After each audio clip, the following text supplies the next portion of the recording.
Assalamualaikum warahmatullahi wabarakatuh. Ketemu lagi teman-teman dengan saya, Bunda Rifa.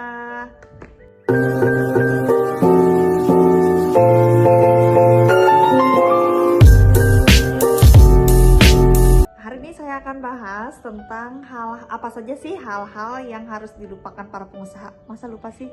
Ya, simak aja penjelasan berikut ini. Sebelum kita mulai penjelasannya, jangan lupa subscribe, like, komen, dan share ya.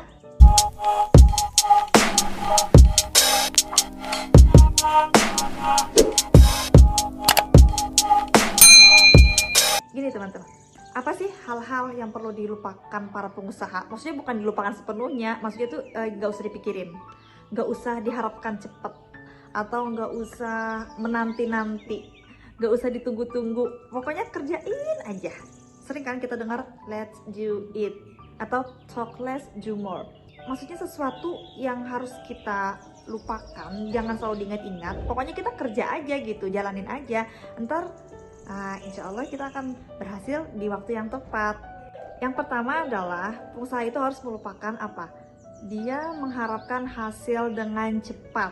Ya, betul sekali. Jadi tidak semua usaha kita itu akan membuahkan hasil dengan cepat ya. Ada yang lambat, ada yang cepat. Contoh ya, kita bayar franchise atau kita beli franchise dengan modal sekian puluhan juta, itu kita mengharapkan 1 bulan udah balik modal. Itu gak mungkin banget ya, karena kita juga banyak mengeluarkan modal yang lain, misal untuk bayar karyawan atau bayar sewa toko, bayar tempat dan lain-lain. Jadi teman-teman, kalau pengen mulai usaha itu jangan dulu mengharapkan hasilnya balik cepat, karena itu ada putaran-putaran atau siklus yang emang harus kita jalanin aja dulu. Yang kedua adalah merasa terlambat. Ya, nah itu jangan usah dipikirin, lupain aja. Para pengusaha nggak mikirkan yang namanya, oh aku sekarang udah terlambat deh kayaknya jauhin di bisnis ini. Oh ternyata aku udah banyak banget teman-teman aku lebih dulu ya masuk. Nah ternyata nggak gitu regulasinya ya. Teman-teman jangan pernah merasakan terlambat, mulai aja dari sekarang. Yang keempat adalah takut ketidakpastian atau ragu. Itu pasti ya, setiap usaha atau bisnis tuh mesti ada resikonya.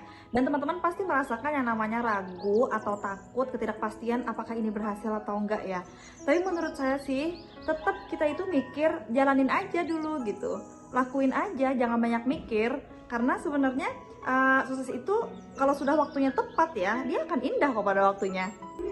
Maaf. Yang keempat ya, yang keempat egois, benar sekali. Jadi kalau sebagai pengusaha itu nggak boleh egois, karena egois itu termasuk pengusaha yang tidak berintegritas. Apalagi kita yang punya usaha itu kewirausahaan, atau kita punya tim, atau kita sebagai leader, kita tidak boleh egois. Egois itu adalah pengen menang sendiri. Dimanapun orang tidak suka bekerja sama dengan orang yang suka menang sendiri. Nah jadi untuk para pengusaha, untuk sukses maka harus bisa menurunkan egonya. Yang kelima yang harus dilupakan pengusaha adalah merasa pintar.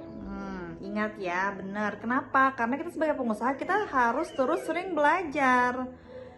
Karena saya pernah dengar itu pepatah, setiap tempat atau setiap majelis itu ketika diisi dengan sesuatu maka dia akan penuh kecuali majelis ilmu. Artinya apa?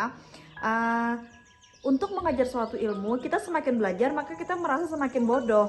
Nah, untuk sebagai pengusaha, maka dia harus melupakan dirinya sebagai orang yang pintar, sehingga dia termotivasi untuk selalu belajar. Dengan belajar, maka kita mendapatkan ilmu baru, dan kita bisa praktek dari teori yang baru, sehingga kita bisa upgrade dan bisa belajar dari kesalahan pengalaman sebelumnya. Yang keenam, cinta uang. Aduh, siapa sih yang gak suka sama uang? Semua suka uang ya. Emang sih uang bukan segalanya, tapi segalanya butuh uang. Benar. Jadi untuk sebagai pengusaha kita melupakan definisi daripada cinta uang. Kalau kita terlalu cinta uang, maka kita pasti merasa pelit. Ya, jadi kalau pengen jadi pengusaha, kita juga harus banyak berkorban dong, termasuk uang. Harus berani ngambil resiko, harus berani modal, harus berani mengeluarkan, mengerahkan. Contoh, kita bayar bensin untuk transportasi, atau kerjasama untuk melobi orang, terus royal kepada karyawan. Nah, kalau kita mencintai uang, otomatis kita tidak bisa dong membayar sesuatu untuk sebuah kesuksesan kita. Nah, jadi teman-teman, untuk jadi pengusaha, hindari yang namanya cinta uang, apalagi cinta uang berlebihan. Walaupun uang itu sebenarnya semua orang butuh ya, tapi kita bisa memposisikan kapan uang itu dipakai dan diperlukan, kapan uang itu disimpan dan ditabung untuk keperluan kita pribadi. Nah teman-teman, sekarang udah 6 hal yang saya paparkan tentang hal-hal apa saja yang harus dilupakan para pengusaha. Ya teman-teman, jangan terlalu banyak diingat, teman-teman lakuin aja, teman-teman jalanin aja.